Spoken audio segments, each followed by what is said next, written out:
problem. Good morning. How are Okay. you?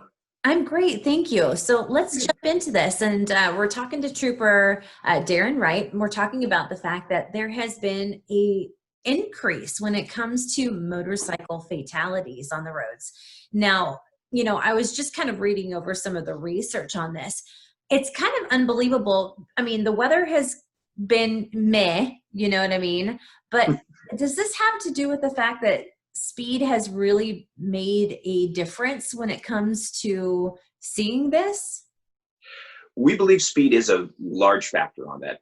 Lower traffic volumes leaves more road open, and some people are taking advantage of that in a poor choice type of way. Sure. They're using excessive speed, and with motorcycle collisions, more speed increases your chances for a fatality or a very serious injury. So, and we're seeing the results of that.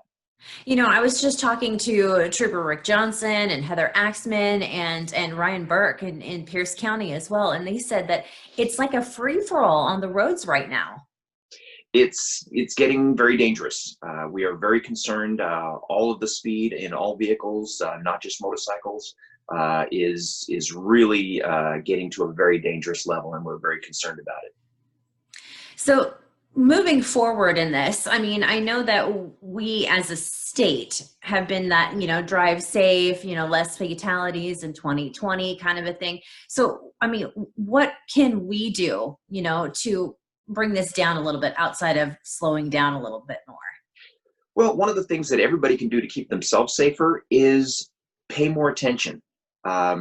These vehicles that are going these excessive speeds, you don't have time to see them or react to them as quickly because they're going so fast. So if you're in a lane that they make a lane change to, you're going to be involved in that collision, and their speed is going to hurt you just as much as it's going to hurt them. So watch around you. Please put your phones and other distraction devices down so that you can pay attention and watch for these other people that are making poor choices. Unfortunately, the people that are making good choices do get wrapped up and hurt in these incidents. That's why we're just asking people, please just slow down. The weather's nice, and I tell people on the motorcycles, you get to see the scenery when you're on a motorcycle. Slow down and enjoy it. Sure, absolutely. So, thinking about this and moving forward, we're going to go into the summer months and whatnot. And as we start to see traffic, and I don't know about you, but we are definitely noticing that traffic is starting to kind of pick up in a few areas as well.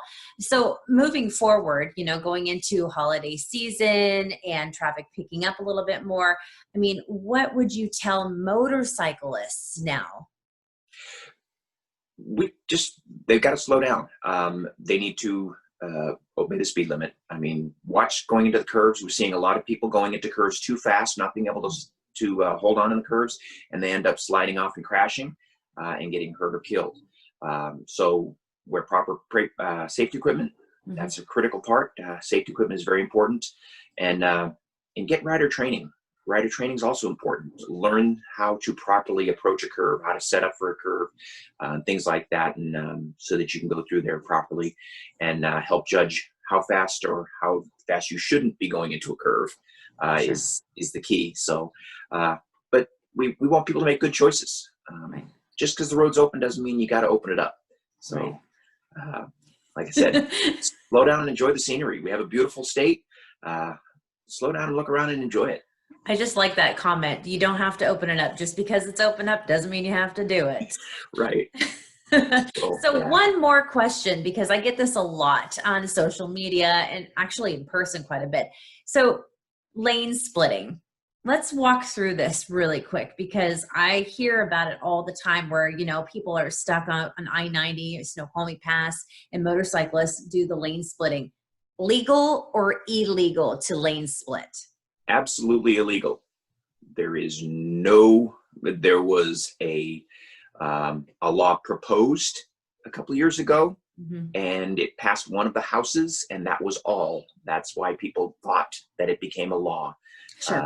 Lane splitting is illegal in Washington, and it's very dangerous. What about driving on the shoulder? I've noticed this a lot, especially coming back from Eastern Washington when I've been stuck in holiday or whatever weekend travel, motorcyclists driving on the shoulder of the roadway. That is also illegal. It is illegal and it's dangerous. There's a lot of debris on the road that can cut their tires and stuff, but it is illegal. Driving on the shoulder to pass traffic is illegal. And we hear a lot that the air-cooled motorcycles, it's too hot and they're going to overheat if they don't keep going or something like that. Sure. Well, a couple of things for that. One, I ride a air-cooled motorcycle in Eastern Washington because that's where my main house is, and I've never had that problem. Not an issue. And if it is an issue for you, pull onto the shoulder, shut the bike off till traffic clears, and then get back in traffic when it's safe. You cannot drive down the shoulder. Is there anything else that we should throw out there to who's watching this video today?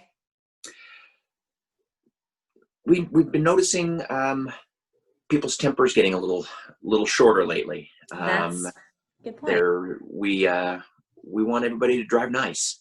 Mm-hmm. So the traffic volumes are starting to pick up. Things are starting to open back up as far as people getting out. A lot of counties moving into phase 2, which is bringing some people out onto the roadways and stuff. So drive nice, be friendly to each other. We haven't had any social interaction. So, we can keep our social distancing from car to car, but wave and be nice. Don't get so upset. I always believe in karma. I always believe in that. If you get cut off or you cut somebody off, it's always going to come back to you tenfold. Right. So yeah, we just want people to drive nice and enjoy being out if you have a reason to be out there, and we just want everybody to get where they're going safely. Sure. So let's cut down on those fatalities. Let's start slowing down just a little bit, and we have to thank Trooper Darren Wright for being here and being a part of this discussion today. Thank you. Thank you.